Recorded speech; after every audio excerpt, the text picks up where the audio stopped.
दोस्तों जैसे मैंने आपको अपनी पार्ट 1 में बताया कि ये कॉटन कहाँ पे लगती है, कैसे लगती है, मतलब कि कैसे रोग लगता है, कौन सी पानी कब लगता है, पानी लगता है, तो मैं आपको पार्ट बता चुका हूँ। पार्ट 2 मैं आपको बताऊँगा कि इसमें जो है कॉटन लगती कैसे है, इसमें कॉटन लगती कैसे है, वो क्या सिस्टम होता है इसका फल-फूल जो कैसे इसमें कॉटन लगती है, वो भी मैं आपको बताऊँगा।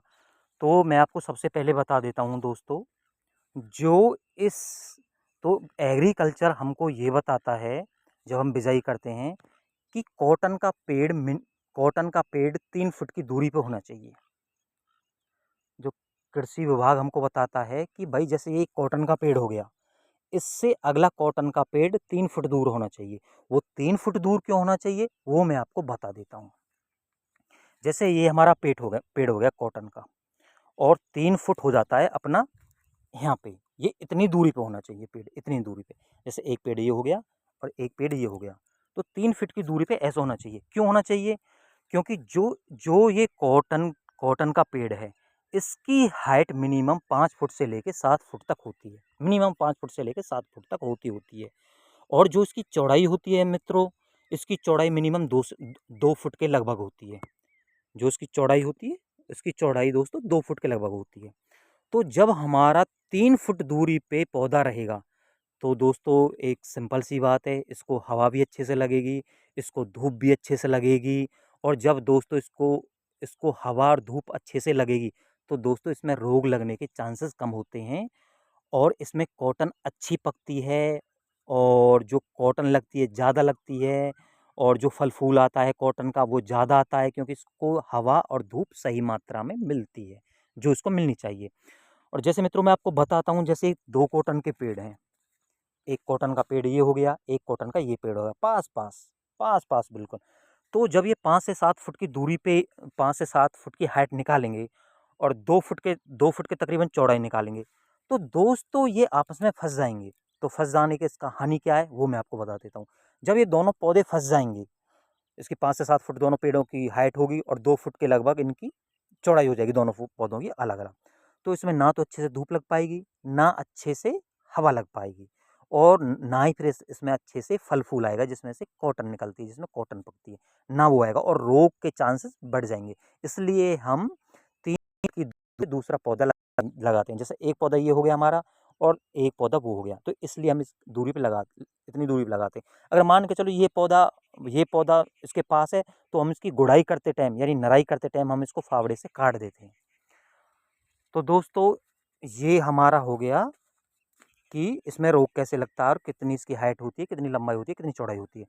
अब दोस्तों मैं आपको बताना चाहता हूँ कि जो ये कॉटन का पेड़ है, ये कॉटन जो सबसे पहला फर्स्ट रूप लेती है, जो कॉटन अपना सबसे पहले फर्स्ट रूप लेती है, कि इसका फर्स्ट प्रोसीजर क्या है, जिसमें से जो कॉटन का पहला स्टेप क्या है, जो वो पहले स्टेप में आती है, कौन सा फल है, कौन सा फूल है, वो मैं आपको दिखा देता हूँ। आइए दोस्तों, तो दोस्तों ये आप कॉटन के पेड़ में फूल देख रहे होंगे, इसका इसका कलर कैसा है, रेड।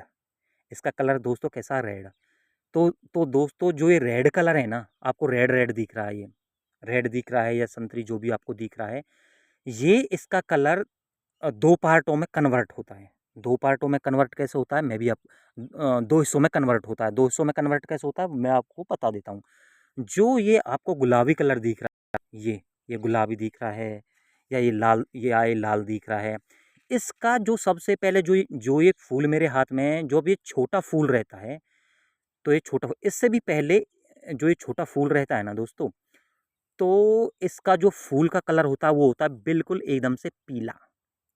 पीला भी अगर पीला में बोले तो इसका होता है क्रीम कलर बिल्कुल। जो छोटा इसका जो फूल होता है, जो सबसे पहले इसमें फूल लगता है, वो होता है मतलब कि जो मैंने अभी आपको बताया है, जो फूल होता है वो थोड़ा हल्का-हल्का सा, मतलब कि वो क्रीम कलर का होता है। जो क्रीम कलर में से फिर ये रेड पे कन्वर्ट कर जाता है। ये पहले क्रीम कलर का होता है ये फूल, फिर क्रीम कलर के बाद जैसे-जैसे ये बढ़ेगा, तो ये रेड में कन्वर्ट कर जाता है, या रेड में कन्वर्ट कर जाता है ये फूल। रेड में कन्वर्ट करने के बाद फिर इसमें से क्या बनता है, फिर ये बन जाते हैं ये पत्तियाँ। जो ये फूल मैंने आपको दिखाया, फूल में से क्या बनेगी, ये बन जाती है पत्तियाँ। अच्छा ये पत्तियाँ हो गए, ये फूल झड़ जाएगा और ये पत्तियाँ रह जाएंगी।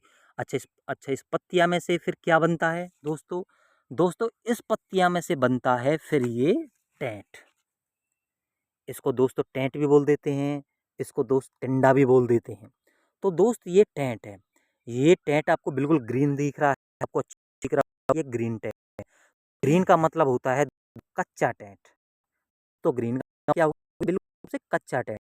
इस अंदर सिंपल है तो आगे कच्चा है तो इसका कॉटन अच्छी होगी। ये तो सिंपल है दोस्तों। तो इसमें से टेंट कितने दिन में पकता है, लास्ट में कब इसमें कॉटन निकलता है, वो मैं आपको बता देता हूँ दोस्तों। दोस्तों जो ये टेंट है, ये मिनिमम मान के चलो, ये जो टेंट है ये 1 महीने में बिल्कुल, जैसे केले का छिलका होता है ना, केले को खाते हैं सेम, तो ऐसे ही इसके मैं आपको भाग दिखा देता हूँ दोस्तों। आपको दिख रही होगी एक लकीर, 2 लकीर और 2 लकीर पल्ली साइड में। तो जैसे ही इसको 1 महीना हो जाएगा, 1 महीने में ये अभी को छोटा दिख जाए, फिर 1 महीने में इतना हो जाता है, इतना मैं उँगली बता रहा हूँ।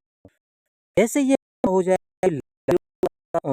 जो लकीरें, ये जो लकीरें हैं केले के छिलक को केले के छिलकों को नीचे खाते हैं ना, तो ऐसे ही ऑटोमेटिक नीचे हो जाएगी, नीचे होगा और नीचे होते इसमें जो बिल्कुल एकदम वाइट बतासे ऊपर आ जाएगी।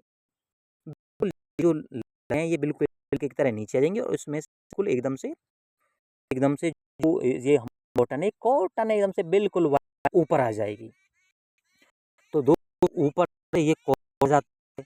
अब आप इसका भी पता कि जब इसमें से वाइट कलर ऊपर आ जाती है, तो बारिश कभी कभी ऐसा भी होता है कि जो टाइम से बारिश नहीं होती, टाइम के बाद बारिश होती है, जब हमारी कॉटन पक के तैयार हो जाती है।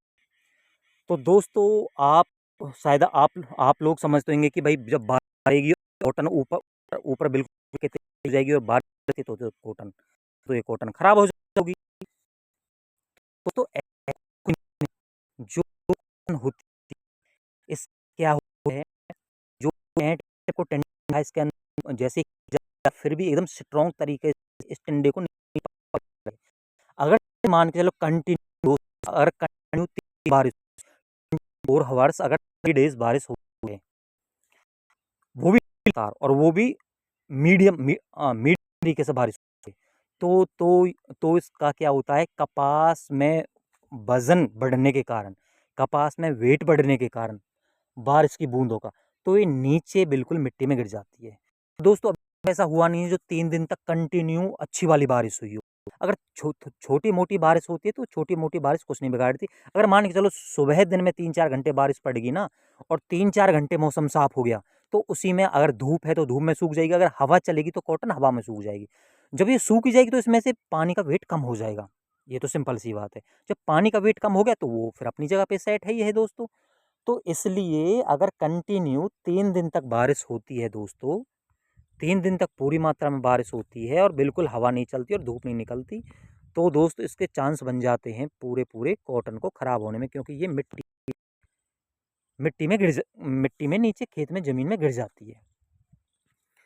तो दोस्तों ये हो गया हमारा, मैंने बताया कि कॉटन जो हमारी है वो ख़राब होती कैसे है।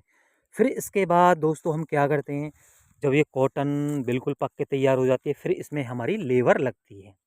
जो लेबर लगती है वो हमारे बहुत सी जगह झाड़ी के हिसाब से भी आ जाती है, बहुत सी जगह केजी के हिसाब से भी आ जाती है, पर दोस्तों हमारे यहाँ केजी के हिसाब से आती है। तो वो हमारी कॉटन को तोड़ के हमको देती है, हम इसको मंडी में ले जाते हैं, मंडी में हम अपना भाव लेते हैं। तो ये इसका दोस्तों प्रोसीजर हो गया। एज और जो इसकी कटाई होती है, मैंने आपको बिजाई बता दी, बिजाई कौन से महीने में होती है। जो इसकी कटाई होती है इसकी कटाई 1 नवंबर से पहले हो जाती है, यानी अक्टूबर के लास्ट में इसकी कटाई हो जाती है। मई में इसकी बिजाई हो जाती है और अक्टूबर के लास्ट में दोस्तों इसकी कटाई हो जाती है।